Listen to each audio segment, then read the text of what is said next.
Oui, super. Et le Formidable. mien? Aussi impeccable. Très bien, impeccable. Allez alors, passe une belle soirée. Également, Ah, je dois retrouver par contre, oui mais attends, c'est bon. Je euh, des gens sont là déjà, des participants. Il y a Sophia, Si Mohamed. Super. parfait, on est en live? Oui, oui, on est en Eh live. ben, bonjour à tout le monde alors, ravi de vous voir, salam alaikum. C'est super. Donc, on attend une minute. Oui, sans problème, fais à ton OK, aise. super. Donc, une minute et on commence.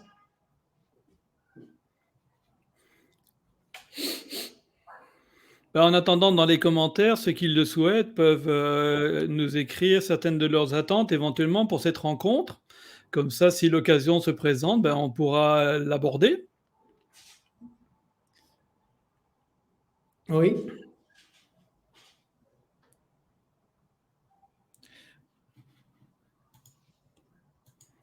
Donc, si vous avez des attentes de cette conférence, Oui, qu'aimeriez-vous que nous abordions? ou des questions particulières. Sinon, rassurez-vous, hein, on a de quoi parler. Oui, je pense on a comme l'autre fois, j'ai vu la liste des inscrits. Il y a beaucoup Oui. de gens qui sont de Ah, Casablanca. bah, Ah bonjour les oui, Casablancais. Ben, je vais si vous servir de trait d'union puisque moi je suis à Rabat et Abdelhadi est à Tanger. Donc voilà, oui. je suis Donc, ravi si vous d'être. voulez, pendant cette minute, vous pouvez écrire d'où êtes-vous, de quelle ville. Comme ça, on aura une vue globale des lieux, des participants.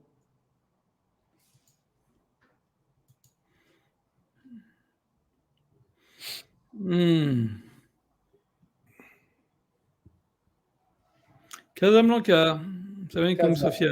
Tanger pour Ayoub Ayoub, Bedri, Tanger. et Khalid aussi. Bah, ça me fera plaisir de vous connaître quand je passerai un jour. Ah, c'est Mohamed, ben, quelqu'un qui est de Rabat. Ah Ça fait oui, plaisir.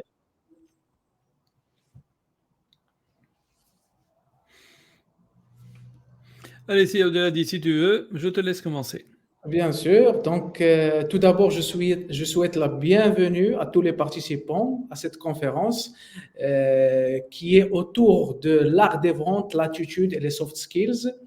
En fait, je suis ravi de vous accueillir tous aujourd'hui pour cette expérience immersive où nous explorerons ensemble les secrets du succès dans le domaine des ventes. Donc, tout d'abord, un immense merci à chacun d'entre vous pour votre présence, votre engagement envers votre développement professionnel. Aujourd'hui, nous avons aussi l'honneur d'accueillir Monsieur Philippe Beaujean, qui est un consultant, coach et formateur en entreprise renommée, qui partagera avec nous ses connaissances et ses perspectives précieuses sur les attitudes et les soft skills nécessaires pour exceller dans le domaine de la vente. Donc, la promesse de cette conférence, elle est simple, mais elle est aussi puissante. C'est de vous fournir des insights pratiques et des stratégies éprouvées qui vous aideront à atteindre de nouveaux sommets dans votre carrière commerciale. Je vous encourage tous à participer activement à cette conférence en utilisant le chat que vous avez utilisé dès le début, en posant bien évidemment des questions et en partageant vos propres expériences. Ça va enrichir beaucoup plus cette conférence. C'est ensemble que nous allons créer une atmosphère dynamique et stimulante où l'apprentissage et le partage seront au cœur de notre parcours commun. Alors que cette conférence soit le point de départ de nouvelles réalisations et de succès extraordinaires pour chacun d'entre nous, je cède la parole à Monsieur Philippe Beaujean pour qu'il se présente et vous souhaiter la bienvenue. Eh bien, le jour où moi j'arriverai à faire ce que si Abdelhadi vient de faire, alors je serai peut-être à peu près aussi bon que lui. Comme quoi, vous êtes vraiment en de très bonnes mains parce que faire ce qu'il vient de faire, en plus de ça, dans une langue qui est pas sa langue maternelle, moi, je suis dans ma langue maternelle, donc chapeau l'artiste. Donc vous voyez, vous êtes face à un calibre et lorsque vous viendrez en formation, de vente, bah, vous aurez nécessairement quelqu'un qui sera là et qui pourra vraiment vous parler véritablement de tout ce qui est technique, vente et tout ce paradigme qui est là. Alors moi, je suis là un peu pour être un peu comme le cheveu dans la soupe, comme on dit, ou pour prendre des contre-pieds ou nous permettre d'explorer d'autres facettes de la vente, aller dans d'autres réflexions qui sont parfois beaucoup plus profondes et qui vont remettre finalement notre activité de vente dans quelque chose de beaucoup plus global qui est notre vie. Parce qu'en même temps, c'est un métier et puis un métier, on est censé le faire pour de bonnes raisons. Alors je vais pas tout dévoiler maintenant, je vais expliquer ce que j'entends par là, tout à l'heure, et j'expliquerai pourquoi j'en arrive là pour l'instant. Donc pour l'instant, juste pour me présenter en quelques mots pour ceux que ça intéresse vraiment, donc déjà je ne suis pas français, je suis belge. Donc on peut me parler de Macron tant qu'on veut, je suis relativement insensible à la question. Par contre, c'est vrai que je ne trouve pas que ce qui se passe en Europe pour l'instant soit vraiment très, très engageant, mais on n'est pas là pour faire de la politique. De toute façon, je ne fais pas de politique non plus. Par contre, je suis issu d'une carrière internationale. Je suis arrivé au Maroc il y a 15 ans. Je suis marié ici, je suis installé dans la région de Rabat, comme je vous l'ai laissé supposer tout à l'heure. J'y suis bien, vous m'avez bien accueilli, je m'y sens bien. Et puis, depuis 15 ans, j'ai pratiquement pas quitté le territoire. Je suis peut-être allé voir une ou deux fois les parents. Je suis parti une seule fois en Côte d'Ivoire pour aider un confrère sur une mission, mais sinon tout le reste, je l'ai fait au Maroc. Donc, toute mon expérience professionnelle depuis 15 ans est véritablement ici au Maroc. Donc c'est à partir de là que je travaille et donc pour vous dire que, quelque part, je suis bien immergé dans la vie, dans la culture marocaine. Je ne suis pas du tout intégré dans la communauté internationale. Je suis marié à une Marocaine, mes voisins sont des Marocains, mes amis sont des Marocains, donc voilà. Autre chose aussi qui sera peut-être important pour la suite, parce que je ne m'interdirai pas d'y aller, d'ailleurs j'irai très certainement, ça fait partie un peu de mon ADN aujourd'hui. Je suis musulman depuis plus de 30 ans, donc lorsque je parle de spiritualité, ce qui m'arrive souvent parce que ça fait sens pour moi, je vais les chercher dans l'islam. Alors je peux aller les chercher ailleurs aussi, mais alors je précise, mais je veux dire, ma référence est islamique et non pas quelqu'un qui serait un arabisant, qui serait intéressé de loin à l'islam. Non, je le vis au quotidien, donc voilà, ça fait partie de mon identité quelque part, mais on verra ça plus tard. Voilà ce que je peux dire. Donc j'ai travaillé en consultance de quasiment toute ma carrière, à l'international que je le disais, sur des PME, sur des grandes entreprises, sur des multinationales. Et puis une grosse partie de ma carrière a été centrée sur les performances opérationnelles et commerciales des entreprises. Par ailleurs, ici au Maroc, la consultance, la formation et le coaching, quand j'étais à l'international, ça se faisait en un seul bloc. C'était un seul métier. Ici, en arrivant au Maroc, j'ai été amené à le subdiviser parce qu'il y a un marché pour le conseil, il y a un marché pour la formation, il y a un marché pour le coaching. Alors, on pourra parler de ces marchés si vous intéresse, mais c'est peut-être pas très relevant pour l'instant. Et c'est cette expertise que j'apporte. Et à côté de ça, il m'arrive d'enseigner. Alors, je suis professeur vacataire, une fois à gauche, une fois à droite. En 2010 déjà, ou même en 2009, je ne sais plus, j'enseignais déjà à l'ISCAE. Puis j'ai enseigné à Mondiapolis, j'ai enseigné à EM Lyon. Pour l'instant, j'enseigne parfois avec les SEC. Voilà, ce sont des choses que je fais également. Généralement sur des matières de management ou des matières liées aux soft skills, puisque ce sont des matières que je maîtrise plutôt bien. Voilà pour qui je suis. Si maintenant il y a des questions, j'y répondrai avec grand plaisir. Je te rends la parole, si Abdelhadi, j'ai trop parlé. Pas beaucoup, hein. En fait, c'est toujours un plaisir de t'entendre, de t'écouter. Merci, c'est gentil à toi. Merci. Je vois que tu as mis la première diapo déjà. Ah oui. Je vois qu'Abdelhadi, il est pressé que je rentre dans le vif du sujet. D'accord, très bien. Donc, en fait, la conférence, comme j'ai dit, comme a expliqué M. Philippe, c'est Yassine. Donc, elle est destinée pour vous. Donc, votre interactivité, elle est très sollicitée via le chat parce qu'on va échanger tous ensemble. Et tout d'abord, j'aimerais commencer avec une petite histoire, une histoire concrète d'un ami qui a vécu ces dernières années avec un happy ending, donc pour le déclarer dès le début. En fait, c'est quoi l'histoire? Je vous la raconte tout de suite, sans être trop long.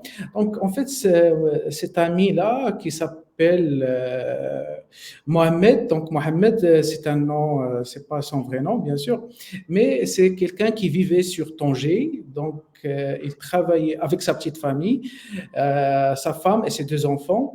Et ça fait 10 ans qu'il vit sur Tanger et il travaille sur l'attaque dans une entreprise au TAC. Donc, vous connaissez tous l'attaque, je pense, j'estime, mais les gens sur Casa. En fait, l'attaque, c'est une zone industrielle qui est située de 25 à 30 kilomètres de Tanger. Donc, il faisait le trajet pendant 10 ans. C'était un ingénieur. Je vous laisse imaginer le trajet chaque jour avec les embouteillages, avec les temps de trajet qui dépassent parfois 1 heure pendant l'été, quand c'est la haute saison, parce que c'est aussi la route de Tétouan. Donc, à un certain moment, il a commencé à sentir vraiment qu'il n'est pas dans sa place, qu'il ne fait pas, qu'il ne vit pas la vie qu'il souhaite. Donc, c'était un point déclencheur pour lui. Il avait du stress, il se sentait mal, il part difficilement au travail, il se réveille difficilement parce que ça ne représente plus un sens pour lui. Et cette situation délicate a duré pendant 2 ans avant qu'il prenne un matin la décision. La décision, c'était quoi? En partant au travail, en faisant le trajet et en partant au travail un matin, de Tanger vers l'attaque, il est arrivé au rond-point, à un rond-point qui est juste après Marjane, et il a fait demi-tour. Il a fait demi-tour à 8 heures du matin et il est revenu à la maison. Sa femme a été surprise. Pourquoi tu es revenu? Il lui a répondu tout simplement, je ne veux plus aller au travail. Et vous imaginez la réaction de la femme, est-ce que tu es fou? C'est de la responsabilité, comment pouvons-nous subvenir aux besoins de la famille, etc. Il lui a dit, j'y mettrai plus les pieds dans ce travail-là. Et qu'est-ce que tu vas faire? Sa réponse était, je vais créer ma propre entreprise. Quoi? Mais c'est de la folie.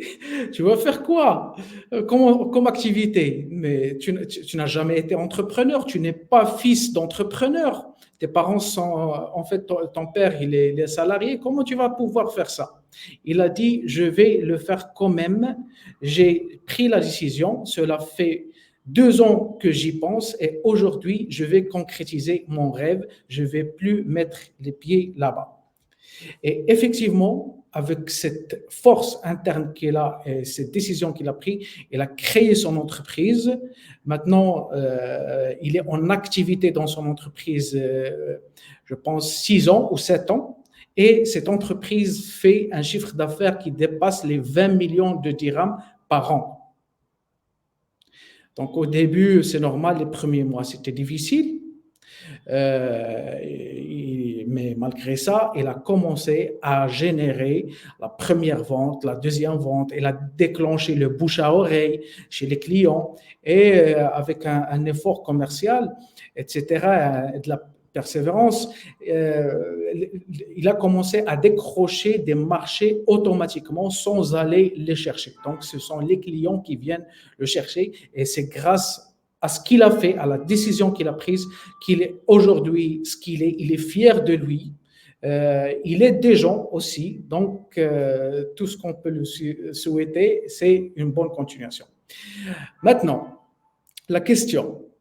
À votre avis, qu'est-ce qui a permis à Si Mohamed à faire ces réalisations, à réussir de cette façon-là?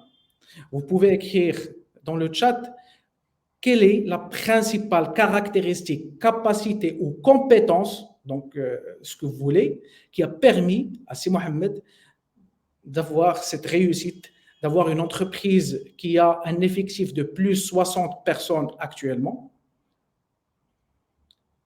et qui fait plus de 20 millions, 30 millions de dirhams de chiffre d'affaires par an.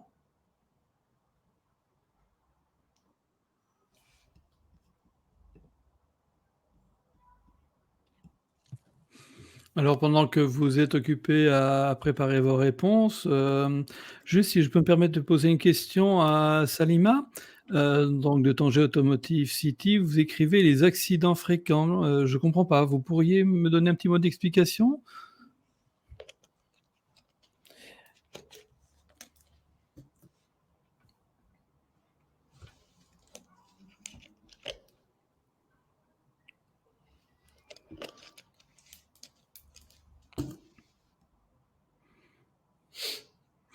Ah, il y en a qui cherchent leur clavier.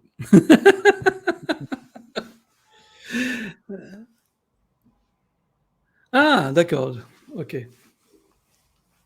Merci Salima. La persévérance nous dit, Abdelshahid. Oui. La persévérance, oui, on a bien compris, Salima, merci. Elle dit que le trajet, il y a pour en Ah avoir la une. pauvre, eh bien j'espère que tout s'est bien passé pour vous dans et que tout est rentré dans l'ordre, depuis. Et puis je vous souhaite, que Dieu vous protège sur la route dorénavant. Alors c'est gentil, mais il faut pas nécessairement copier la diapo qui est affichée par Abdelhadi, hein. Non, non, non, c'est bon, tu peux la laisser, il y a pas de souci. C'est histoire de taquiner un peu, mais persévérance est en gros juste au-dessus de ton logo.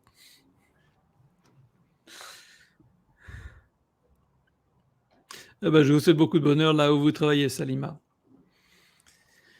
Écoutez, pendant que vous continuez à répondre et faites-le s'il vous plaît, et puis à la rigueur, on peut même élargir en allant un peu plus loin en disant: «Mais en tant que vendeur, selon vous, quelles sont les compétences soft, hein, les soft skills dont, vous pensez avoir besoin pour dire, de pratiquer votre métier, de le pratiquer, disons, le mieux possible, de la manière la plus professionnelle possible?» Alors en préparant cette intervention, je suis allé sur internet regarder un petit peu, ce que les gens ont tendance à mettre en avant comme soft skills, prétendument nécessaires aux vendeurs et j'en ai fait une petite liste là, toute mélangée. Il y a de l'éthique, il y a le sens du service, la résolution des problèmes, la motivation, l'engagement, la narration, le stress, l'organisation, la résilience, la persévérance, la positivité et cetera. Donc vous les voyez, tous là. Alors, quand j'ai vu ça, et puis suppose qu'Abdel a dit c'est la même chose puisque, il ne vous le dit pas, mais il a aussi, un background de coach. Donc, il est formé à ça aussi.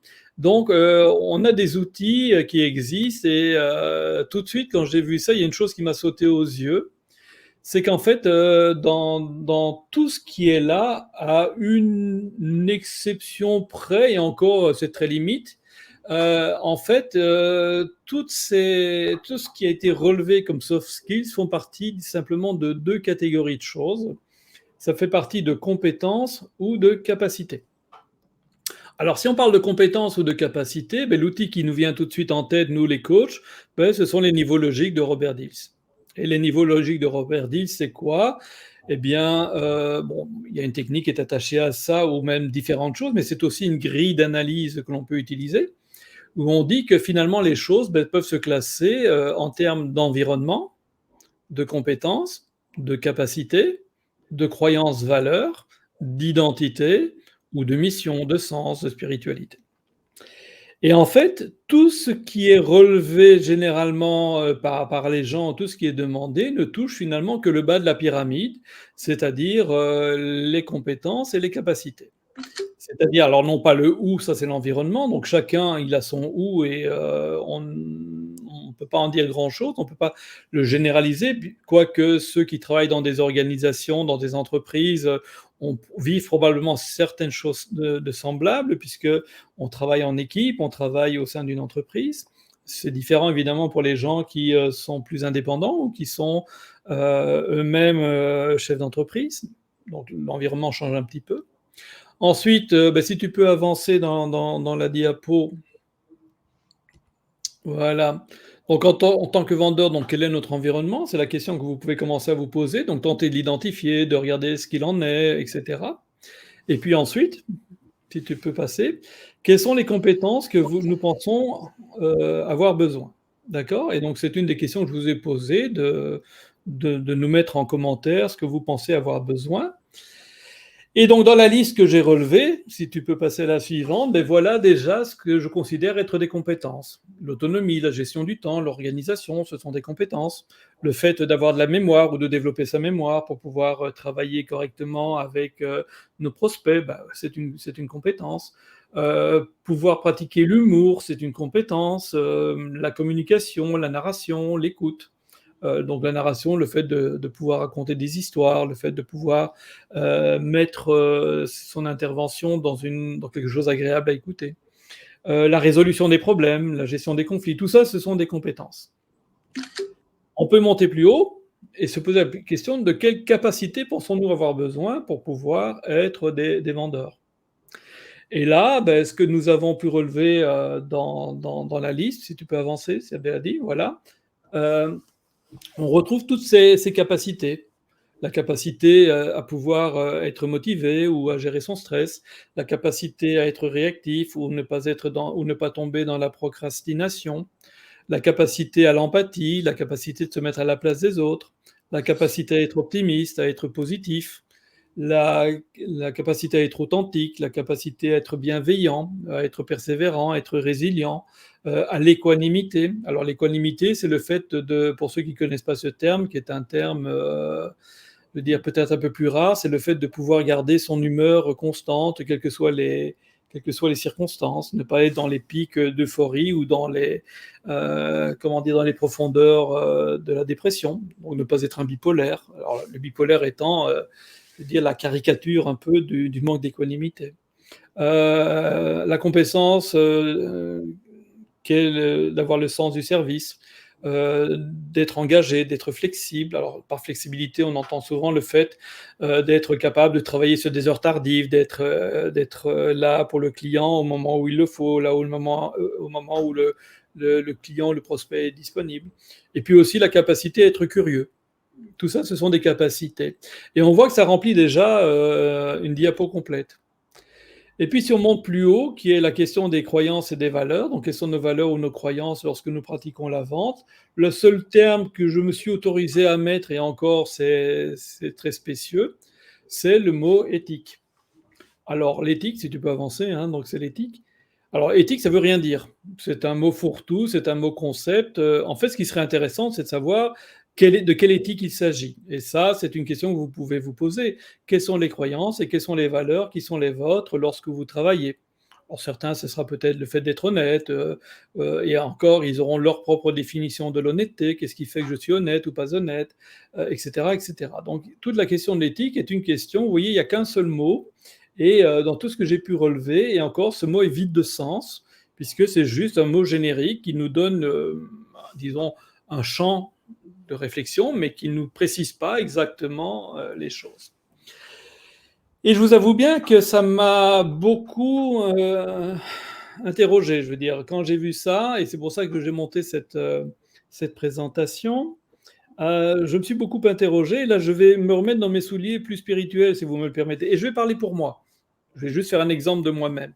Ça, chacun d'entre vous pourra faire un exemple de lui-même. Moi, j'ai un problème avec les soft skills en général. Je suis coach pourtant, hein, mais j'ai un problème avec les soft skills en général. C'est que les soft skills telles qu'elles nous sont vendues et présentées sont issues pour moi des 3 anti-religions qui ont été créées au siècle dernier, donc des 3 religions, on va dire, satanistes. Et donc, elles nous égarent. En plus de ça, elles sont beaucoup issues, en mettant même ça de côté, elles sont beaucoup issues du monde protestant, du monde anglican. C'est beaucoup les Américains qui ont écrit là-dessus. Et de la perception que j'en ai, chez les anglicans, une des façons en tout cas de se montrer méritant devant Dieu, c'est d'être le numéro 1 dans quelque chose, être le plus beau, le plus grand, le plus fort, le plus puissant, le plus riche, le plus ceci, le plus cela. Et c'est cela qu'on nous vend tout le temps à travers les soft skills, comment être le plus riche, le plus puissant, etc. Or, dans notre beau pays ici au Maroc, article 1er de la Constitution, l'État se choisit l'islam comme religion. Bon, c'est juste un symbole, même si c'est la Constitution, j'entends, mais les racines culturelles du Maroc, qu'on le veuille ou non, sont musulmanes. C'est de là qu'elles puisent toute son assise, toute sa base de valeurs, d'expression de ces valeurs, etc. Donc c'est le référentiel, qu'on soit croyant ou pas croyant. Je veux dire, nos interactions au quotidien sont inspirées et ont été construites socialement en partant de cette base qui est présente depuis très longtemps dans le royaume. Et ce qui caractérise l'islam, c'est pas d'être le numéro un, si ce n'est en foi et en croyance en Dieu et en bonne action, mais c'est d'être dans la gentillesse, dans la bienveillance, dans l'entraide, c'est aider son plus proche voisin jusqu'au 7e ou au 40e selon les hadiths. C'est d'être dans la générosité, dans le partage, dans le soutien. Enfin, c'est plutôt ces notions-là. Et donc, on se rend bien compte que ça va assez à l'inverse de ce qui nous est proposé par les soft skills. Et c'est vrai que quand on regarde finalement les médias dont nous nous abreuvons, ben finalement, beaucoup de ceux-ci sont allés chercher leur référentiel et donc nous vendent quelque part ben, la réussite à l'américaine, j'ai envie de dire, en étant le numéro un, le meilleur, le plus grand, le plus fort, le plus beau, comme si les choses dépendaient de nous. Or, si je suis croyant, et à nouveau je ne parle que de moi, bah, je veux dire, ma croyance me pousse à dire et à professer que tout vient de Dieu, que j'ai mon destin, que je n'aurai ni une chose en plus ni une chose en moins que ce que mon destin, qu'est-ce qui a été prévu dans mon destin, que vous pourriez tous vous rassembler pour me donner quelque chose ou me prendre quelque chose, on n'y parviendrait pas. Et donc, bah, en toute logique, je devrais pouvoir vivre ma vie en étant aligné sur cette croyance que je professe, et donc avoir des comportements et des attitudes qui soient en ligne avec ça. J'ai reçu mon risque, j'ai reçu mon destin, et c'est ce que Dieu me donnera exactement, que je le veuille ou non, et Dieu n'a pas besoin nécessairement de mon travail pour le faire, même s'il est recommandé de travailler. Ce qui veut dire aussi que, beh, parallèlement, quand je regarde la littérature qui a été écrite sur la vente, hein, que j'ai beaucoup lu en son temps quand j'ai commencé à donner des cours de vente il y a très très longtemps, en tout début de carrière, hein, à Bruxelles, avec une société de formation, on avait créé une vente, c'est ce que je vous enseignerai en tout cas, qui était une vente qui était destinée à IBM. Et c'est une vente qui avait été faite en contre-pied de ce qui se faisait chez Rank Xerox. C'est ce qu'on avait appelé la vente conseil, en opposition à cette vente très agressive qu'avait Rank Xerox. Et donc déjà à cette époque-là, j'avais déjà commencé à lire beaucoup de choses sur la vente, alors comme n'importe qui, j'étais un jeune, vous savez, on a le droit d'être un jeune con, hein, comme je dis toujours, je l'ai été, j'en ai profité. Mais bon, heureusement, je me suis assagi avec le temps. Mais je veux dire, il y avait toujours cette idée de courir, de gagner beaucoup d'argent. Et c'est normal, on est dans la phase où on construit sa vie. Je veux dire, quand on a entre 20 et 40, 45, 50 ans, c'est le moment où on s'établit dans la vie, on veut se marier, on a des enfants, il faut les accompagner jusqu'à l'université, jusqu'au moment où ils quitteront la maison, on doit avoir sa maison, on doit être... Bon. Et donc, on donne la priorité à ça, et c'est vrai qu'on ressent le besoin de gagner sa vie. Et finalement, les livres de vente nous vendent ce rêve. Vas-y, utilise mes belles techniques et tu seras immensément riche ou tu vas réussir mieux que les autres, etc. Alors pourquoi pas, je suis pas occupé à dire qu'il faut pas avoir des techniques et je reviendrai sur le point tout à l'heure parce que c'est important. Au contraire, allons chercher des techniques, etc. Mais simplement utilisons-les et je veux dire, alignons-les sur quelque chose de plus grand et c'est à ça que je vais arriver tout doucement. Donc, ces livres de vente nous vendent un rêve et à ce rêve, on est très accroché et je peux le comprendre. Mais en même temps, ça va créer une maladie de l'âme qu'on appelle l'avidité.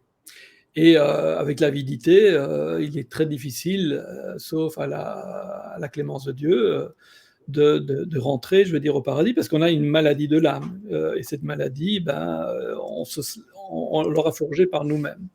Donc, il doit être en capacité d'aller gagner sa vie, bien sûr, et gagner son argent est une heureuse conséquence de son travail, mais ça ne peut pas, dans mon esprit, être l'objectif de mon travail. Et j'expliquerai pourquoi, puisque de toute façon, on n'aura jamais que ce qui est prévu par Dieu.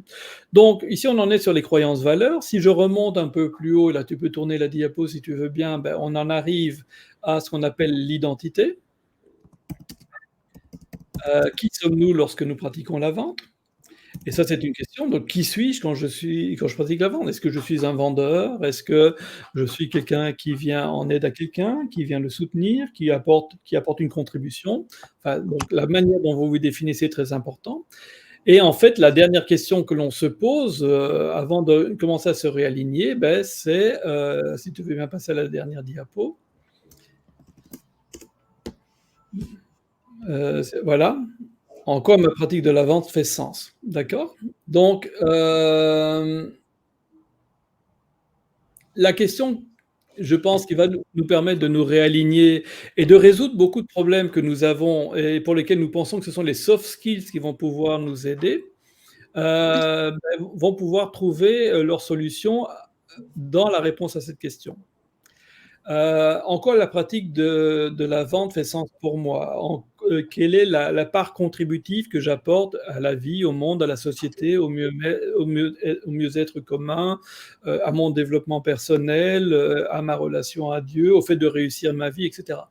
Parce qu'on ne peut pas d'un côté professer qu'il n'y a que Dieu et que c'est lui qui fait tout, puis d'un autre côté, partir avec l'idée que c'est moi qui fais tout, que c'est grâce à mon travail, à mon argent et que c'est en manipulant les techniques que je vais avoir de meilleurs résultats, puisque de toute façon, le résultat aurait été voulu par Dieu.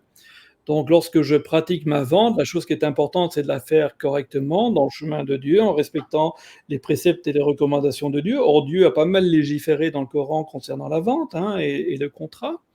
Donc, c'est de le faire avec toute l'honnêteté nécessaire.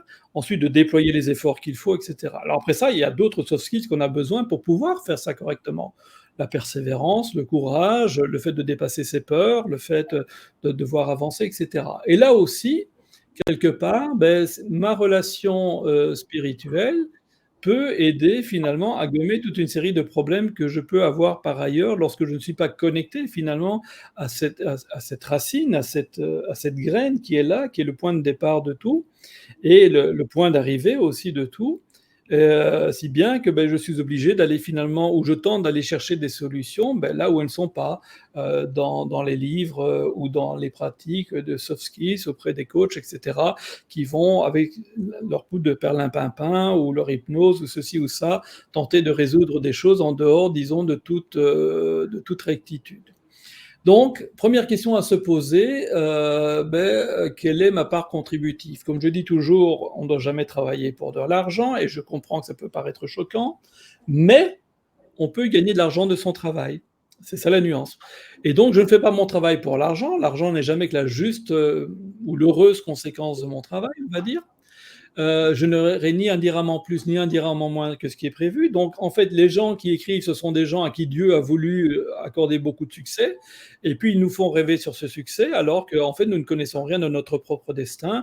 Est-ce que nous sommes destinés à avoir beaucoup d'argent ou pas? Et puis avoir beaucoup d'argent, c'est une autre épreuve, c'est une responsabilité importante devant Dieu, en tout cas pour ceux qui veulent réussir leur vie, puisque et ça c'est mon opinion, la vie est une sorte de grand examen. Il s'agit de réussir, donc on est mis dans les épreuves et nous avons chacun des chemins différents. Donc vouloir se comparer est toujours quelque chose, de malsain. D'ailleurs, lorsque j'interviens en tant que consultant dans les entreprises, je fais toujours je porte toujours une grande attention justement à ne pas, juger ou mal juger les gens. Il m'est arrivé un jour dans une entreprise, de faire des reproches à quelqu'un qui avait rapporté 3 fois son chiffre d'affaires et par contre de féliciter quelqu'un qui avait rapporté la moitié. La personne qui avait rapporté la moitié, avait fait, vous vous rappelez, on avait vu la fois dernière, toutes les, comment dire?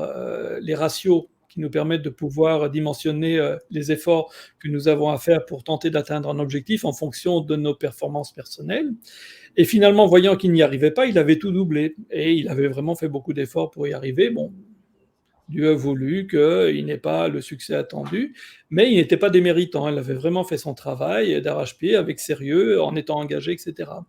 Quant à celui à qui j'avais fait des reproches, malgré le fait qu'il avait rapporté beaucoup d'argent dans l'entreprise, il n'avait rien fait de l'année. Il était à la plage, en tongs, avec son petit verre à la main, sous son parasol, et puis il a juste eu la chance de faire une rencontre heureuse qui lui a permis de rentrer le chiffre d'affaires en question. Alors, ne nous méprenons pas, cet argent est le bienvenu pour l'entreprise et permet à l'entreprise de pouvoir continuer. Donc il est évident que, c'est quelque chose qui est intéressant pour l'entreprise et puis finalement même pour l'entreprise, tant mieux finalement s'il a fait une bonne rencontre et cetera. Mais on ne peut pas dire que ce soit quelqu'un qui fût méritant. Je veux dire, il n'a pas fourni des efforts. Imaginez s'il avait une telle chance, il avait travaillé tous les jours et qu'il avait ramené chaque jour une personne qui lui a rapporté 3 fois le chiffre d'affaires, l'entreprise était multimillionnaire, on pouvait engager des gens qui ont besoin de retrouver de la dignité économique, etc., etc., etc. On aurait pu faire énormément de choses. Ce n'est qu'une vision de l'esprit, évidemment.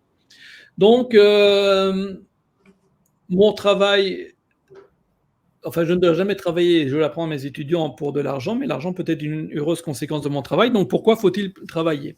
Et ça, c'est la réponse que vous allez devoir apporter. Quand vous vous levez tous les matins, et finalement, pourquoi vous levez-vous? Que tentez-vous d'apporter comme contribution à travers ce métier qu'est la vente, dans votre cas, et dans le contexte qui est le vôtre?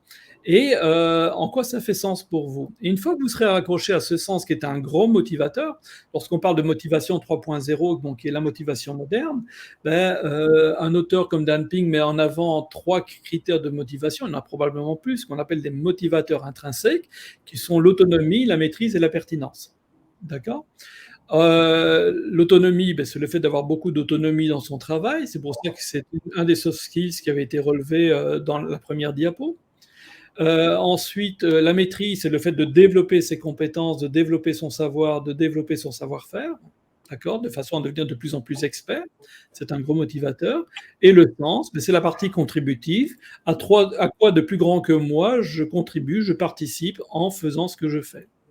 Et donc, ce sont 3 motivateurs importants qui sont là et qui peuvent déjà répondre à pas mal de choses. Ensuite, évidemment, comme je le disais tout à l'heure, il est important, selon moi, de pouvoir maîtriser les techniques. Je n'imagine pas, mettons un menuisier, ne pas avoir de technique. Au contraire, je veux dire, le fait qu'il ait d'excellentes techniques lui permettra de pouvoir faire de très beaux meubles. Quand il veut assembler 2 pièces ensemble, bah, il peut le faire de plein de façons différentes. Il pourrait les visser, il pourrait les clouer, il pourrait faire un tonneau mortaise, il pourrait mettre, alors je cherche le terme, ces petits bouts de bois là, ronds, de façon à les faire tenir. Enfin bref, il y a plein de façons différentes de le faire et il va pouvoir choisir la meilleure technique, c'est qui est la plus adaptée au résultat qu'il recherche. Et donc, je veux dire, quelqu'un qui maîtrise son art est quelqu'un d'excessivement intéressant. Un vendeur qui maîtrise son art est quelque chose d'excessivement intéressant parce qu'un acheteur, ben, ça lui fait plaisir d'être entre les mains d'un vendeur qui maîtrise vraiment son métier, qui est capable de pouvoir écouter, qui est capable de pouvoir comprendre le besoin de son client et le vrai besoin, et de comprendre même ce qu'il n'a pas nécessairement dit et d'arriver à verrouiller ce besoin. Ensuite, d'aller faire la démonstration que son produit répond bien à, comment dire, que son produit répond bien aux besoins qui est recherché par son client et qu'il soit capable d'en faire sobrement la démonstration, qu'il soit capable de reconnaître quand son client a envie d'acheter, de façon à arrêter et de lui permettre de passer à la vente et d'acquérir son bien. Donc évidemment, on a besoin d'avoir des techniques. On pourrait même aller plus loin, on pourrait même imaginer qu'un jour on organise, si Abdelhadi et moi-même, un cours que j'ai depuis longtemps, qui est un cours de communication, de motivation, d'influence et de transformation, de façon à être capable d'utiliser la communication et le langage de façon à vraiment faciliter, aider, donner envie, aider la personne à faire le point vis-à-vis d'elle-même, etc. Mais en même temps, si j'avance en étant confiant quant au fait que de toute façon je n'aurai que mon destin et qu'à la fin de la rencontre, il n'y aura jamais que ce que Dieu a voulu, il y aura une vente ou il n'y aura pas une vente parce que Dieu l'a décrété, à ce moment-là, ça me permet d'avancer sans avoir nécessairement cette urgence qui est en moi et ce besoin d'être rassuré quant à l'issue de la rencontre. Or, souvent, quand on commence à commettre des erreurs, je veux dire, c'est parce qu'on est dans les peurs, dans les angoisses. Ah, Willy, Willy, Willy, est-ce que je vais vendre? J'en ai besoin parce que je dois payer les soins de ma vieille mère, je dois payer l'école de mes enfants, etc. On a tous des besoins, c'est évident. À nouveau, Dieu nous apporte des solutions par des voies insoupçonnées, nous dit-il en Sourate 65. Et donc, ça veut déjà dire que tout ce que moi je peux déjà imaginer, c'est pas ça. Donc, je vais pas faire son travail à sa place. Je vais le laisser faire lui ce qu'il a besoin de faire, et puis moi je fais ma part. Tant mieux si ça passe par de l'argent, mais Dieu n'a pas besoin de mon argent ou de mon travail pour me nourrir, hein. Je veux dire, en début de journée, Dieu sait déjà ce qu'il a envie de me donner pour ma journée et il n'a pas besoin de mon travail pour ça. Mais simplement, il m'a demandé de travailler et je vais le faire. Mais non pas pour nécessairement gagner de l'argent, l'argent étant une heureuse conséquence de mon travail, mais pour apporter une contribution à la communauté humaine, au monde, à la société, à la civilisation dans laquelle nous sommes, à essayer de faire en sorte que demain soit meilleur qu'aujourd'hui pour tout le monde, etc., etc., etc. Bon, après ça, chacun fera ce qu'il veut par rapport à ça. Mais donc, déjà, ça nous supprime cette urgence-là. Et donc, on peut se permettre, et c'est une des choses qui est mise en avant par Chris Voss, par exemple, dans son livre Ne coupez jamais la poire en deux. Alors, Chris Voss, pour celui qui ne le connaisse pas, c'est l'ancien négociateur en chef pour les prises d'otages du FBI. Donc, c'est quelqu'un qui travaille à l'international. Et comme il le dit toujours, en négociation, on ne cherche pas à couper la poire en deux. C'est pas tu gardes un demi-otage, tu m'en rends l'autre moitié. Ça peut pas marcher comme ça. Donc, on doit bien récupérer tout l'otage. Mais en même temps, il y a beaucoup de choses qu'on met en place. Et une des choses qu'il met en avant, c'est quelque chose qui était issu de la vente il y a des années de ça, alors je n'ai plus la référence par cœur en tête, qui était l'idée de dire, si vous voulez que votre client travaille avec vous et soit dans la paix, dans la tranquillité, et qu'il soit en capacité de considérer effectivement la proposition que vous êtes occupé à lui faire, arrangez-vous pour que la première chose qu'il vous dise soit non.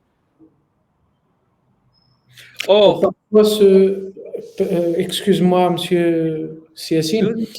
Donc, et parfois, ce nom, parfois les vendeurs non entraînés, quand je dis vendeur, c'est commercial, entrepreneur, etc., ils perçoivent ce nom comme un point bloquant.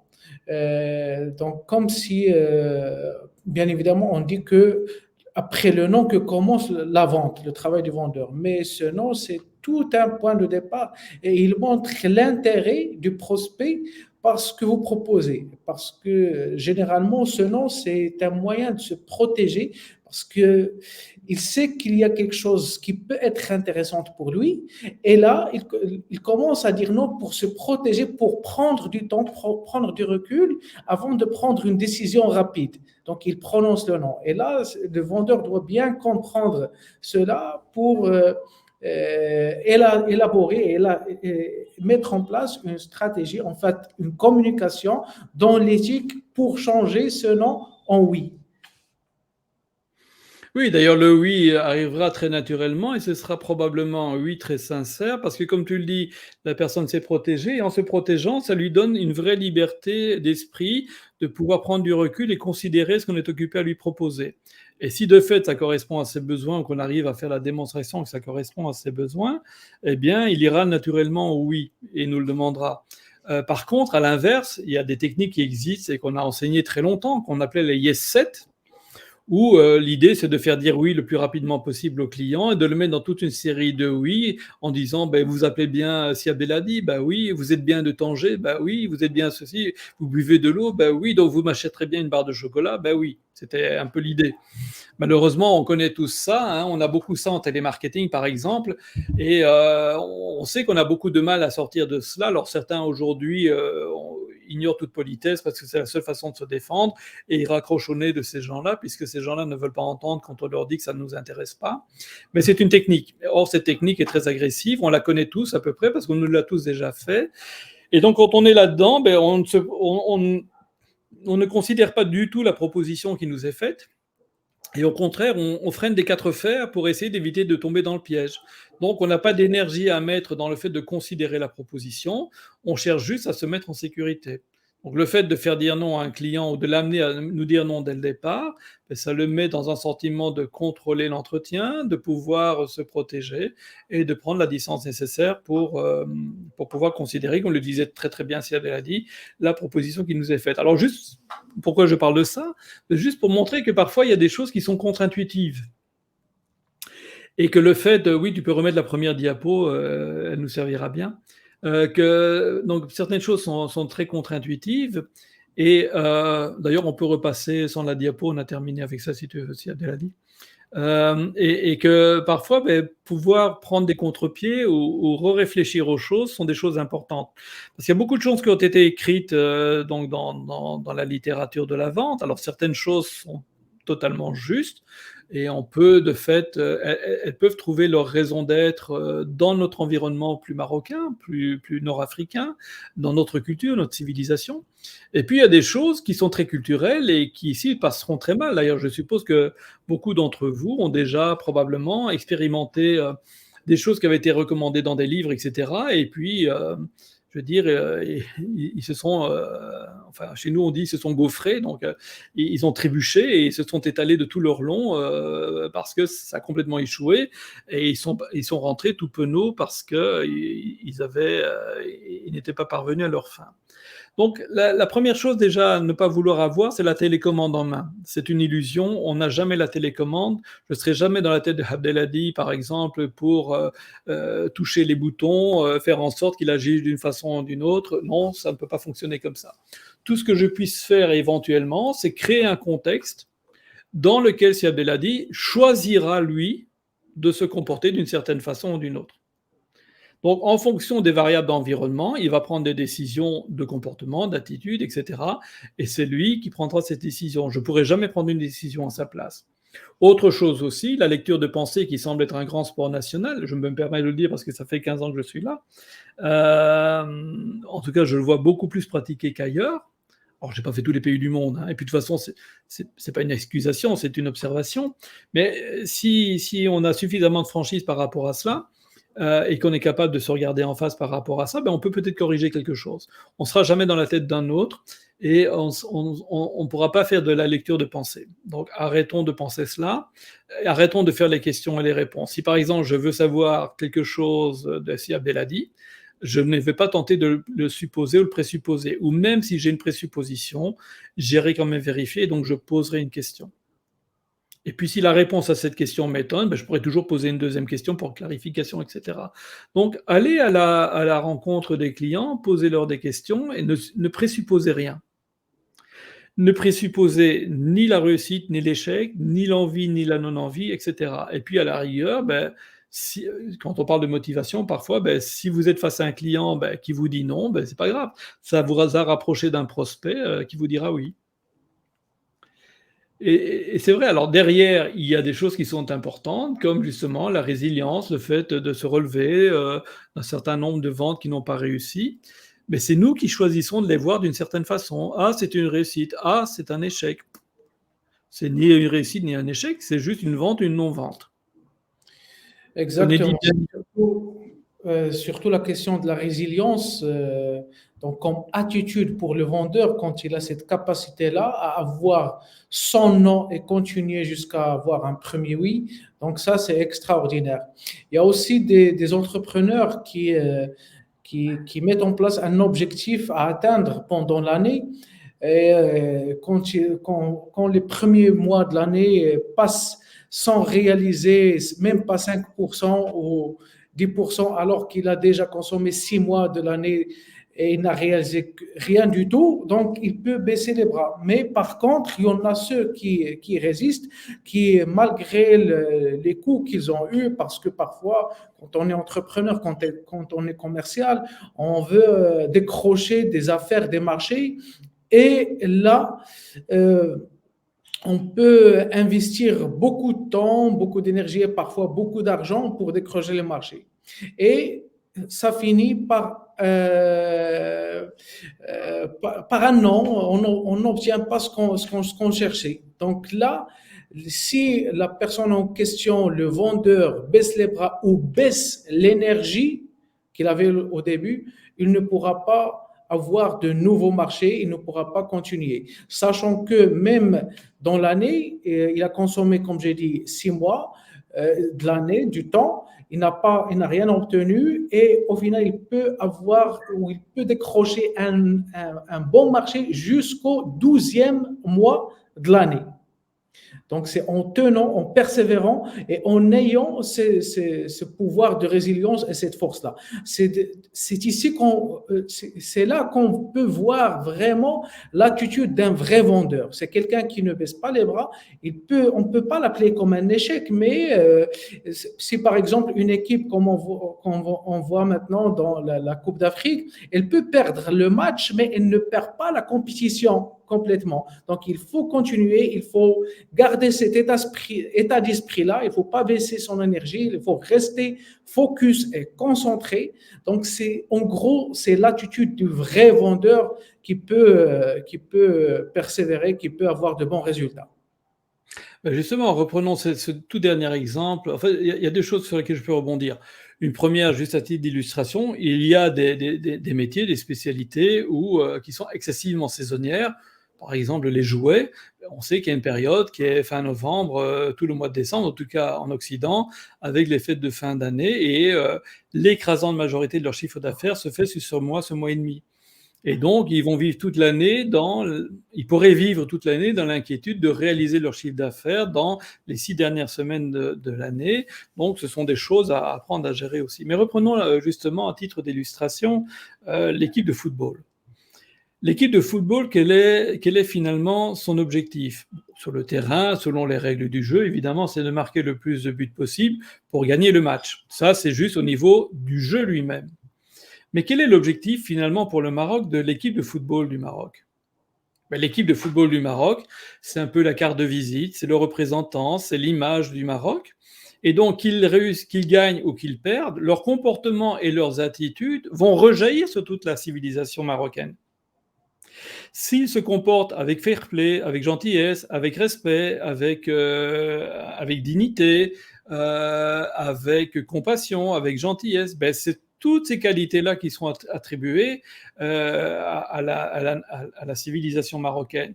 S'ils se comportent comme des voyous, comme des vandales, comme des gangsters, comme des gens issus, disons, d'une sous-culture agressive, que sais-je, etc., malheureusement, c'est le Maroc qui va en souffrir en termes d'image, et donc derrière, les entrepreneurs vont en souffrir, les politiciens dans les relations internationales vont en souffrir, nous allons tous en souffrir. Donc en fait, les joueurs de l'équipe de football, quelque part, devraient, ou ont peut-être, moi je ne les connais pas personnellement, avoir cette conscience qu'en fait, ils représentent une nation. Ou une civilisation dans votre cas, parce que le Maroc c'est une civilisation, c'est pas une nation. Mais peu importe, c'est un point de détail de vocabulaire. Et qui représente les Marocains et Marocaines. Et que ce qu'on pensera des Marocains et des Marocaines à l'étranger, à l'international, à travers la télévision, ça va surtout ça peut être vu par n'importe qui sur le globe. Eh bien, on se fera une idée du peuple marocain en fonction du comportement et des attitudes de ces joueurs. Donc la finalité de ces joueurs, c'est pas nécessairement de gagner ou de perdre. Ça, c'est juste les règles du jeu. Il y aura un classement. Je ne sais pas combien d'équipes il y a, 16, 18, 20, je sais pas. Mettons qu'il y ait 20 équipes. Ils ont une chance sur 20 d'être le premier. Alors, s'ils sont talentueux, ils ont peut-être un petit peu plus de chance, mais voilà, il y a toujours une part de chance là-dedans. Mais par contre, une chose qui est certaine, c'est qu'ils ont entre les mains, quelque part, l'image de marque d'une nation. Je dirais que les supporters qui les accompagnent également, évidemment, ça participe de tout ça. Et c'est ça, quelque part, retomber dans le sens dont on parlait tout à l'heure. Dire, ok, je suis footballeur, mais pourquoi? Qu'est-ce que je sers? Qu'est-ce que de plus grand que moi? À quoi de plus grand que moi je contribue? Je contribue au rayonnement d'une civilisation. Et je le fais en jouant au football. Mais jouer au football n'est jamais qu'un moyen de rayonner, ou de faire rayonner, je veux dire, la civilisation marocaine, pour le bien de tous les Marocains. Parce que si derrière, il y a des contrats, qu'il y a du travail, on va pouvoir rendre de la dignité par l'économique à des gens qui en ont grandement besoin. On va pouvoir peut-être un peu mieux aider les gens qui ont tout perdu dans le cadre du tremblement de terre, parce qu'on aura des moyens, etc., etc., etc. D'accord? Donc, c'est ça, travailler en conscience. Ceux qui travaillent en structure ont peut-être un peu plus la conscience qu'ils représentent aussi une entreprise, et que leur comportement et leur attitude en tant que vendeurs, qu'ils vendent ou qu'ils ne vendent pas, c'est la carte de visite de l'entreprise. Et donc, l'entreprise, même si la personne n'a pas fait affaire avec vous, pourra peut-être vous recommander quelqu'un d'autre, parce qu'il aura jugé que vous êtes une personne bien, une personne de confiance, et que votre société est une personne de confiance. Lui n'en avait peut-être pas besoin, mais il va en parler à quelqu'un qui, lui, en a besoin. Donc, on ne sait jamais. Donc, je pense que c'est aussi important. Alors, en termes de sens, c'est bien, mais ce n'est pas suffisant, j'entends bien. Mais c'est vrai que c'est un point de départ à partir duquel on peut commencer à réfléchir. Donc, ce sont des choses qui sont essentielles.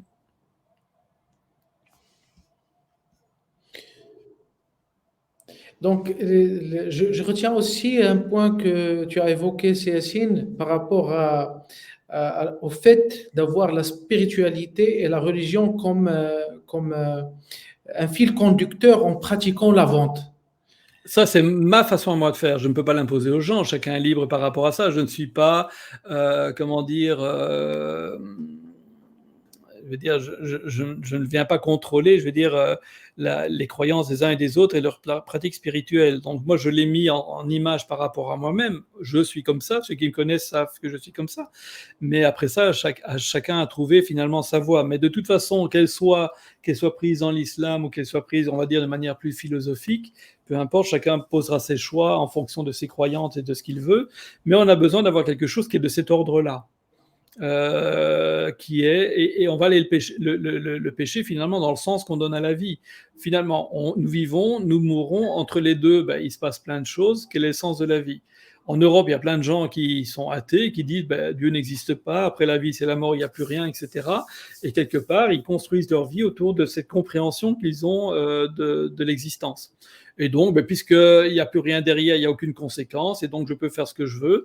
Et c'est là où on voit qu'aujourd'hui, parce que moi je regarde quand même l'Occident d'où je viens, avec un œil d'ailleurs très, très critique et très acerbe, et je peux me permettre de le faire, je suis issu de chez eux, et puis je les ai connus de l'intérieur, eh bien je vois que finalement ces logiques qui sont les leurs, les a amenés à la tyrannie qui est occupée à se mettre en place pour l'instant, aux tensions dans les sociétés, au risque de guerre civile qui risque d'éclater parce qu'on est occupé à mettre du bois sur le feu et que, je veux dire, à moins d'un miracle, et c'est Dieu qui décidera, ou bien que certaines communautés se ressaisissent et évitent de tomber dans le piège, on va vivre de très mauvais moments en Europe. Donc, nos choix ont des conséquences. Donc, nous pouvons poser tous les choix que nous voulons, mais nous ne pouvons pas échapper à la conséquence de nos choix. Donc, nos choix ont des conséquences, nous pouvons poser tous les choix que nous voulons, nous ne pouvons pas échapper à la conséquence de nos choix. Et ça, c'est vrai individuellement et collectivement. Donc, le fait, si je comprends bien, le fait d'avoir de bonnes ventes est une conséquence d'une multitude de choix. Alors, le fait d'avoir des bonnes ventes, c'est deux choses. Avant tout, et de manière indiscutable dans mon référentiel personnel, puisque je suis parti de celui-là, c'est l'expression du destin.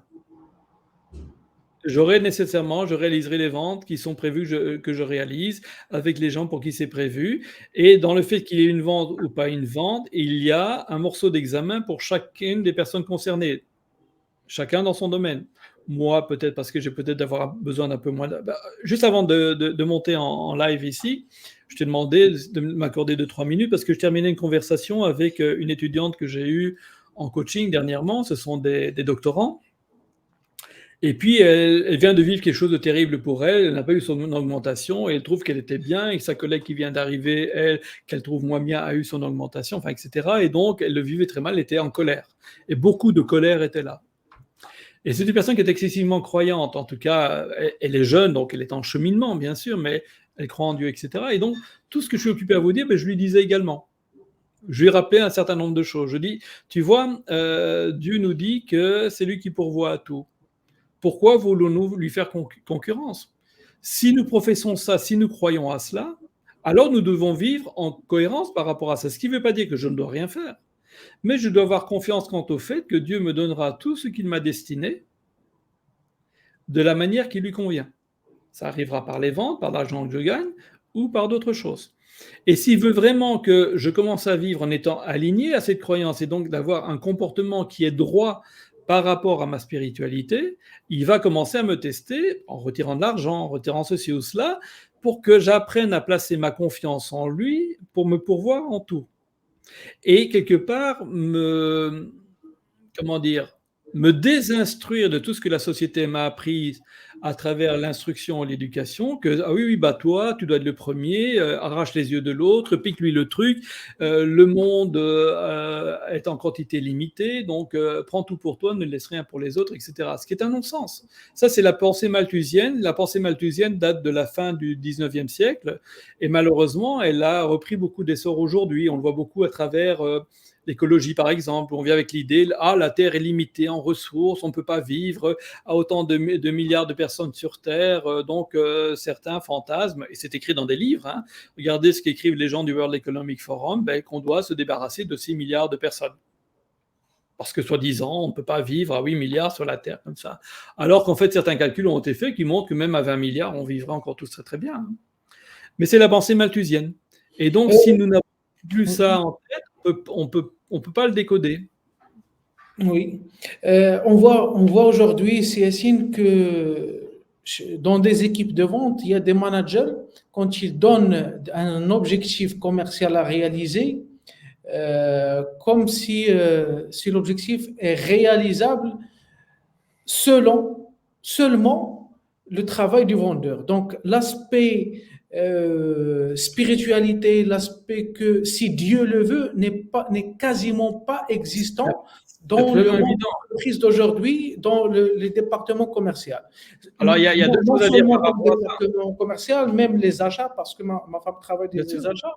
Donc, ils veulent réaliser un certain objectif, indépendamment s'il y a d'autres paramètres, si Dieu ne le veut pas, je veux que tu réalises cet objectif. C'est indiscutable. C'est comme ça qu'on le voit, parce que je suis aussi issu de grandes entreprises, de départements commerciaux. J'ai 12 ans d'expérience. Donc, c'est avec cet état d'esprit-là, cette culture, qu'on faisait les choses. Donc, je donne l'objectif. On les fait encore d'ailleurs, hein, on les fait encore. Oui, pour moi aussi, quand ça vient Et, de mes supérieurs, et quand mais je cascade cet objectif, je veux que cet objectif soit réalisé et tu es le responsable. Point barre. c'est-à-dire On qu'en dit fait, pas Inch'Allah, on dit pas oui, euh, oui. si tout ira bien. Ça n'existe pas. Donc comment tu évalues, comment tu vois ça? Écoute, je dois dire deux choses qui peuvent paraître antinomiques. Je vais voir les choses très rapidement parce que je me suis déjà beaucoup étendu dessus du point de vue de la spiritualité quand tu en parles, et puis je regardais les choses du côté de l'entreprise. L'entreprise n'a pas tout à fait tort, mais il faut comprendre aussi ce qu'il y a derrière, et ça c'est toute la force, parce qu'en fait j'observe qu'il y a énormément de managers aujourd'hui, et ça c'est mon grand étonnement de ces dernières années. Une écrasante majorité des managers que je fréquente ne comprennent même plus au service de quoi ils sont. Et ça c'est très grave. Et donc, on est beaucoup dans les soft skills et on ne comprend plus au service de quoi ces soft skills sont. Donc, je vais revenir là-dessus tout de suite. Bon, au niveau de la spiritualité, tu as raison, on n'est plus à dire cela. Mais pourquoi? Parce que dans nos sociétés, alors là, je devrais remonter très loin, je devrais remonter à ce qu'est une synarchie de Platon, aux quatre castes et les maladies des quatre castes, mais bon, on va tenter de faire très rapidement. Pour l'instant, nous sommes dans une démocratie. La démocratie, c'est quand ce sont les marchands qui tentent la caste des marchands qui tentent de gérer la société. D'ailleurs, on est, pour moi, dans le point d'inflexion entre la démocratie et la tyrannie. La tyrannie, c'est quand les serviteurs cherchent à gérer la nation. Et on est vraiment dans ce point de basculement-là pour l'instant. On nous dit que ce sont des démocraties, mais quand on regarde la France, c'est devenu une tyrannie, dans ses modes de fonctionnement, j'entends. Et donc, le propre de la démocratie, elle est dominée par ce qu'on appelle la pensée marchande. Ce sont des réflexions que j'ai eues beaucoup avec le président d'une toute grande université ici à Rabat. D'ailleurs, on a écrit un livre, j'ai écrit un livre pour lui par rapport à toutes les réflexions qu'on avait. Et une des choses qui ressortait, par exemple, c'est que alors que l'enseignement devrait être géré par ce qu'on appelle la caste du clergé, c'est-à-dire ceux qui s'occupent du spirituel, de la santé et de l'éducation, et ils pratiquaient gratuitement.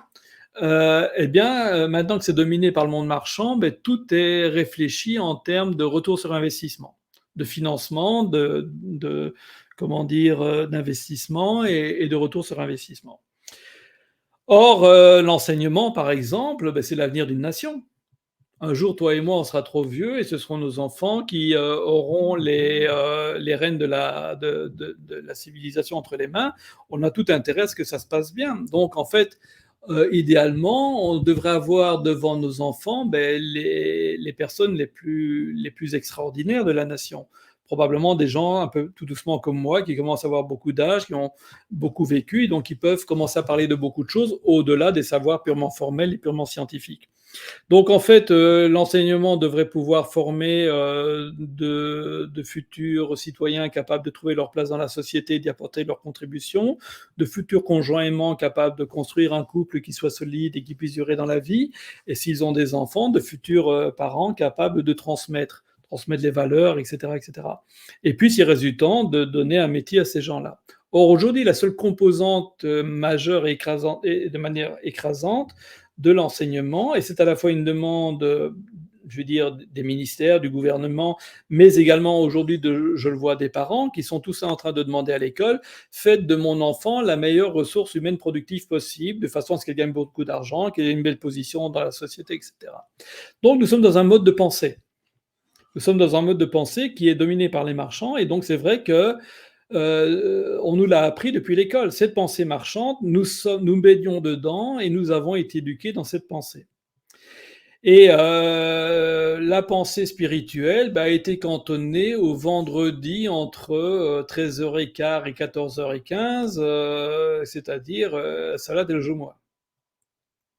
Et les gens sont en spiritualité dans la mosquée, puis dès qu'ils franchissent, alors c'est un peu une caricature, hein, mais dès qu'ils franchissent la porte de la mosquée, on retombe dans le référentiel marchand et la pensée marchande, où tout doit être profitable, tout doit rapporter de l'argent, tout est réfléchi en termes d'argent et de retour sur investissement. Je ne pense pas que ce soit la meilleure façon de penser, comment dire, une société. Quand je parle société, c'est civilisation, d'accord? Si je prends un exemple, je dis souvent, la ruche, c'est la maison de toutes les abeilles. Et puis chaque abeille va y trouver de quoi boire, de quoi manger, va trouver un abri, sera protégée. Alors, toutes les abeilles ne vont pas manger de la gelée royale, mais elles ont toutes un endroit où être. Nos ruches à nous, c'est le monde économique. Et aujourd'hui, le monde économique n'a plus besoin de nous. Parce qu'on a déjà remplacé l'école bleue à travers la mécanisation et la robotisation. Et puis avec l'arrivée maintenant de l'intelligence artificielle, etc., on va, et on a déjà commencé, remplacer l'école blanc. Et donc se pose la question, qu'est-ce qui reste comme travail pour l'humain? Et quand on est dans une pensée purement marchande, qu'est-ce qu'on dit? Qu'est-ce que je fais de 6 milliards de bouches inutiles à nourrir? Et la question, elle est posée comme ça. Et c'est pour ça que le Forum économique de Davos, le World Economic Forum, mais aussi le maître à penser qui est Yuval Harari, sans gêne, disent, je veux dire, c'est une pensée marchande. Quand tu as une machine dont tu n'as plus besoin, tu l'envoies à la casse. D'où l'idée de dire, voilà, on a besoin d'éliminer 6 milliards de personnes. Alors, je ne suis pas occupé à dire qu'ils réussiront.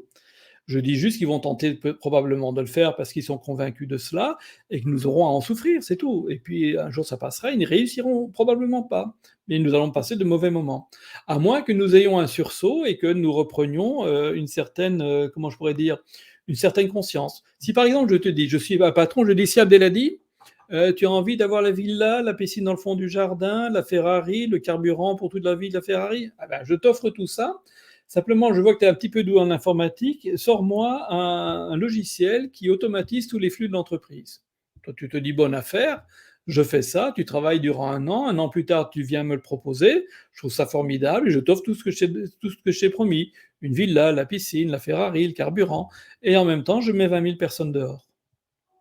Alors l'État marocain va prendre 20 000 personnes et dit mais qu'est-ce que tu veux que je fasse avec ça? C'est pas mon problème, j'ai le droit d'investir, je suis libre dans tout cela, je peux choisir si je veux du personnel ou des machines, je fais ce que je veux. La loi me l'interdit pas. Et l'État marocain dit oui mais tes machines elles payent pas d'impôts, c'est pas mon problème. Et donc en fait nos ruches ne veulent plus de leurs abeilles. Mais en fait quand on fait les choses, c'est pas le patron qui l'a fait, le patron il te l'a proposé, c'est toi qui l'as fait. Parce que tu étais dans l'envie, parce que tu souhaitais avoir des choses. Et donc, tu as été d'accord de sacrifier 20 000 personnes. Ceci dit, rassure-toi, tu feras partie du lot aussi. Tu tomberas peut-être le dernier, mais tu tomberas aussi. Donc, en fait, ce ne sont pas nos patrons qui font notre malheur, c'est nous-mêmes, au prétexte que nous leur devons obéissance parce qu'ils nous donnent un salaire. Si à un moment donné, le salaire me pousse à faire des choses que je ne trouve pas éthiques ou qui ne sont pas bonnes pour moi, pour mes enfants, pour ma communauté, pour mes voisins, etc., peut-être que c'est à moi à choisir de ne pas le faire. Alors ça, c'est un exemple un peu plus générique. Maintenant, j'en viens à ce que je voulais dire pour les entreprises. Dans la pensée marchande, qui est au cœur des entreprises, et c'est tout à fait normal, là, c'est normal de l'avoir, l'entreprise a besoin de pouvoir se projeter. Et donc, elle fait ses budgets, elle met en place une stratégie. De cette stratégie, elle met des budgets. Et par rapport à tout ça, elle développe des tactiques et chacun, finalement, sait ce qu'il aura besoin de faire. Et donc, on sait qu'on va dimensionner l'entreprise pour faire, par exemple, 6 millions de chiffre d'affaires.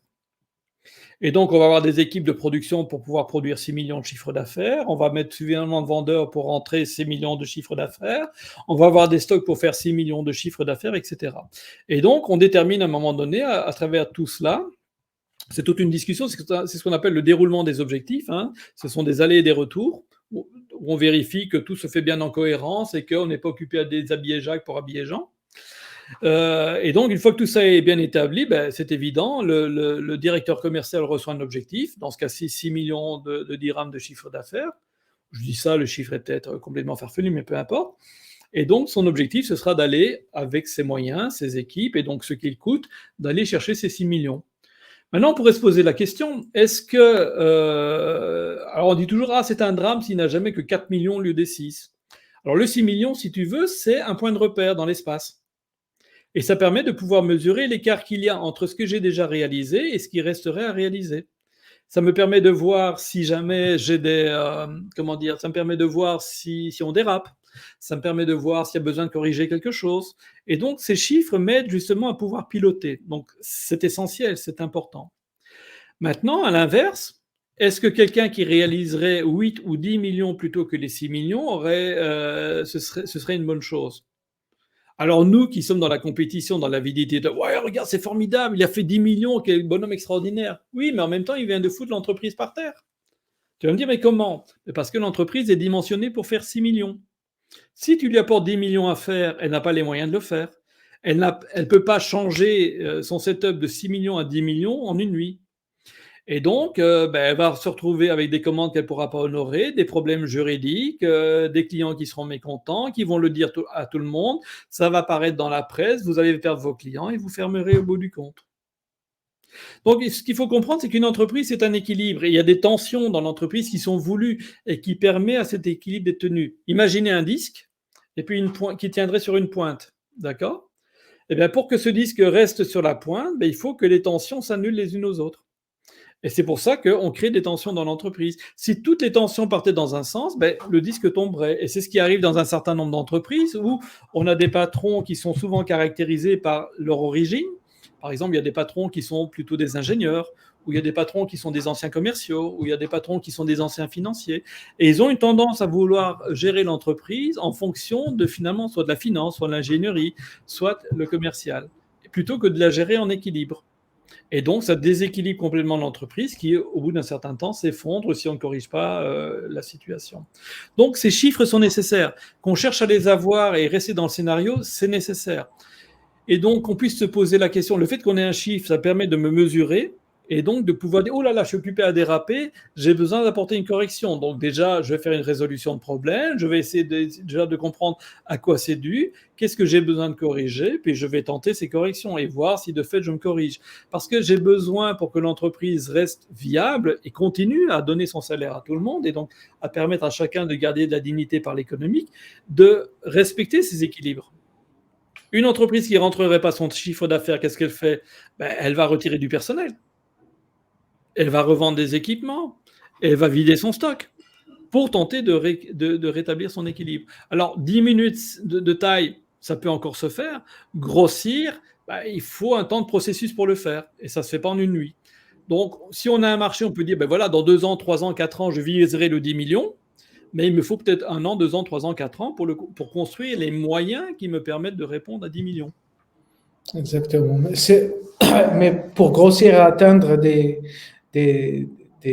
grandes ambitions comme ça, il faut avoir une équipe, une force de vente qui est capable de mener ce développement et qui est bien formée tout au long du cursus. C'est très, très important. En fait, j'observe, moi, dans ma pratique, je ne sais pas si c'est une personne que toi, tu as tendance à faire, hein, nous avons des expériences différentes, que les entreprises qui travaillent avec énormément d'éthique, depuis le sommet jusqu'à la base, et qui essayent d'avoir des comportements qui sont plutôt sains et une réflexion plutôt saine par rapport à l'engagement, par rapport au travail, par rapport à tout ça, finalement, sont des entreprises qui s'en sortent infiniment mieux. Alors, ce n'est pas toujours des résultats très extraordinaires, mais par contre, ce sont des entreprises qui durent dans le temps et puis qui vont grandir gentiment. Et le fait de prendre le temps, et ça c'est peut-être important aussi en termes de vendeurs, le fait de prendre le temps de monter en flèche, en fait, toute courbe de démarrage est une courbe en exponentielle. D'accord? Ça veut dire qu'il y a d'abord un grand plat, puis il y a une inflexion, puis ça monte. Alors évidemment, si on utilise les effets de levier, on peut monter plus vite. Le problème, c'est qu'en fait, le plat qui est là, il sert à une chose, il me sert à faire des apprentissages, à devenir un vrai professionnel. Et si je veux aller plus vite que ça, ça veut dire que je me mets en danger dans des moments où je suis occupé à monter très fort. Et là, je peux me casser la gueule, parce qu'au plus je suis haut, au plus je vais tomber de haut, et donc là, c'est mortel pour moi. Par contre, si j'ai la sagesse de grandir gentiment, de prendre le plat, de prendre toutes les expériences que j'ai besoin de prendre pour devenir un vrai professionnel, à un moment donné, quand la courbe s'infléchit, alors là, je suis en pleine possession de mon arc pour pouvoir assurer le décollage, je veux dire, quasiment vertical à ce moment-là. Maintenant, je comprends que c'est plus en début de vie qu'on a besoin d'avoir des moyens qu'en fin de vie, parce que c'est en début de vie qu'on veut se marier, qu'on va avoir sa maison, sa voiture, etc. Malheureusement, on ne peut pas refaire la vie et on ne commence pas en étant vieux pour terminer jeune. Donc, les apprentissages, ils se font. Et avoir l'humilité par rapport à ces apprentissages, c'est une chose importante. Pouvoir écouter les expériences des autres et puis voir ce qu'on en pense, la ramener par rapport à nos propres expériences, voir comment on pourrait les adapter, voir ce que ça nous inspire, voir éventuellement là où on a des choses que l'on pourrait commencer à améliorer, comment on pourrait les améliorer. Donc déjà, première chose, prendre conscience que tiens, tel point, donc c'est une chose qu'on fait en séminaire en général, on sensibilise les gens, ah mais regarde, là, il y a peut-être quelque chose à travailler. Ah, pourquoi? Ah oui, j'en prends conscience. Premier point, en prendre conscience. Ensuite, comment je peux faire? Et là, c'est la montée en ressources. De quoi tu aurais besoin pour le faire? Et puis, on apprend des techniques, on apprend, on s'entraîne, etc., etc., ce qui permet de monter. D'ailleurs, une des suggestions que j'ai faites à Abdelhadi, et puis on verra si on le fera ou pas, une chose qui pourrait être intéressante de faire au-delà du séminaire qu'on va vous proposer, où on va avoir de la technique, on va avoir toutes ces questions-là, c'est aussi peut-être de se faire régulièrement, mais il faut remplir des groupes, à raison, mettons, d'une journée, de temps en temps, un samedi par exemple, de faire des rencontres qui sont uniquement de l'entraînement. On n'est pas là pour faire des cours, on fait là que pour faire de l'entraînement. Par exemple, on va s'entraîner à identifier, rechercher les besoins, ou on va s'entraîner durant une journée à ne faire que de la conclusion, ou on va s'entraîner durant une journée à ne faire que de l'argumentation ou de la réponse à des objections. Un peu comme un drill, parce qu'au plus on va automatiser cela, au plus on va pouvoir oublier complètement notre technique, nos produits, notre entreprise, pour être à 100% dans l'écoute de son client. Super, Parce que super notre intéressant. produit, on le connaît, on n'a pas besoin de se le rappeler. On a besoin d'être à 100% avec le client. Une fois qu'on aura terminé, notre produit, on le connaît. Notre entreprise, on la connaît. Et notre technique, si nous l'avons bien intégrée, on n'a plus besoin d'y penser. Et c'est comme la conduite automobile. Quand on conduit aujourd'hui, on conduit avec l'inconscient. Si vous voulez conduire avec le conscient, vous allez faire un accident. En fait, vous êtes capable de conduire aujourd'hui sans y penser, tout en ayant une conversation, en écoutant quelque chose à la radio ou en rêvassant. Exact. Super. Merci, merci beaucoup, Yassine. Donc, avant de terminer, je propose aux participants, s'ils ont une question peut-être, de la Bien mettre sûr, sur le chat.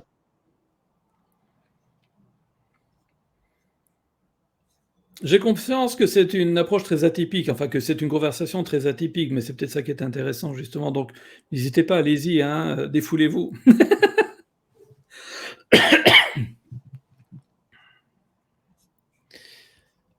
Alors, s'il n'y a pas de questions, ça veut dire que tout était clair. Pour ne pas être trop long, donc je propose que nous clôturions cette magnifique conférence.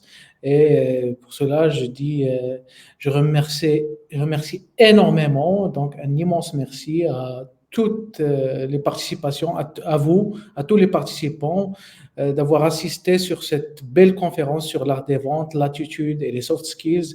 Et un merci spécial à notre invité de calibre, Monsieur Philippe Beaujean, qui est coach, consultant et formateur en entreprise. Alors, votre engagement qui est de Alors, rester il y, a jusqu'ici. il y a une question de Salima, si tu permets, Oui. on va, puisqu'elle leur a proposé. Merci. Est-ce que la vente est un don que tout le monde n'a pas?